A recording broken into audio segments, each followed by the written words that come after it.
Petitions. The member for Etobicoke North. Thank you, Mr. Speaker. I have a petition addressed to the Legislative Assembly of Ontario, and yes, really.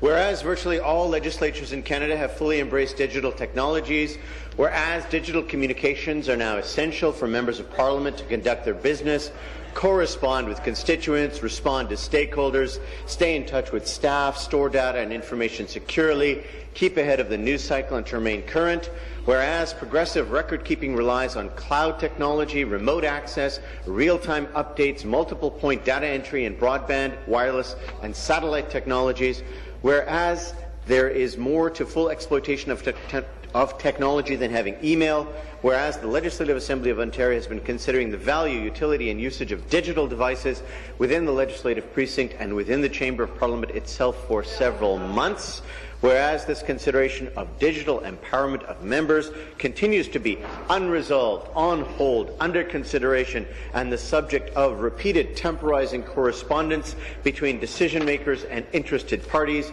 we, the undersigned, respectfully request all various decision-makers of the Assembly and Government to fully embrace digital technologies, empower members, acquire the optimal devices, maximize the many technology offerings, and orchestrate a much-needed modernization of the conduct of parliamentary business for the eventual benefit of the people of Ontario. In agreement whereof we affix our signature, Speaker, as do I, sending it to you via Page Thomas.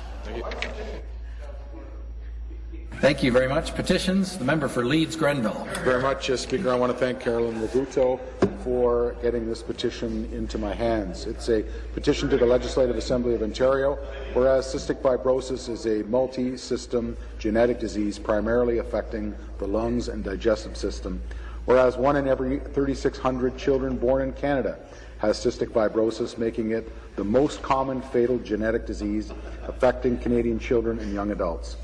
Whereas there is no cure for cystic fibrosis, but the drug Kalydeco is the first medication that has shown success in targeting the underlying genetic cause of cystic fibrosis. Whereas this drug helps improve the function of the defective protein, leading to better lung function, weight gain, and lower sweat chloride levels. For a CF patient with the specific G551D mutation, access to Kalydeco could lead to a healthier, longer life. And whereas Kalydeco has been approved by Health Canada, but the approximate $300,000 annual cost makes it an unaffordable treatment option for the overwhelming majority of Ontario families. Therefore, we, the undersigned, petition the Legislative Assembly of Ontario as follows: that the Minister of Health and Long-Term Care take immediate action to expedite listing Kalydeco on the province's drug formulary so this treatment is available to Ontario families as it is to those in several countries, including the Republic of Ireland and the United Kingdom. I'm pleased to affix my signature and send it to the table with Paige Shannon. Thank you, Speaker. Petitions. Member for Bruce Grey, Owen Sound. Thank you, Mr. Speaker. To the Legislative Assembly of Ontario. Whereas Ontario's tradespeople are subject to stifling regulation and are compelled to pay membership fees to the unaccountable College of Trades, and whereas these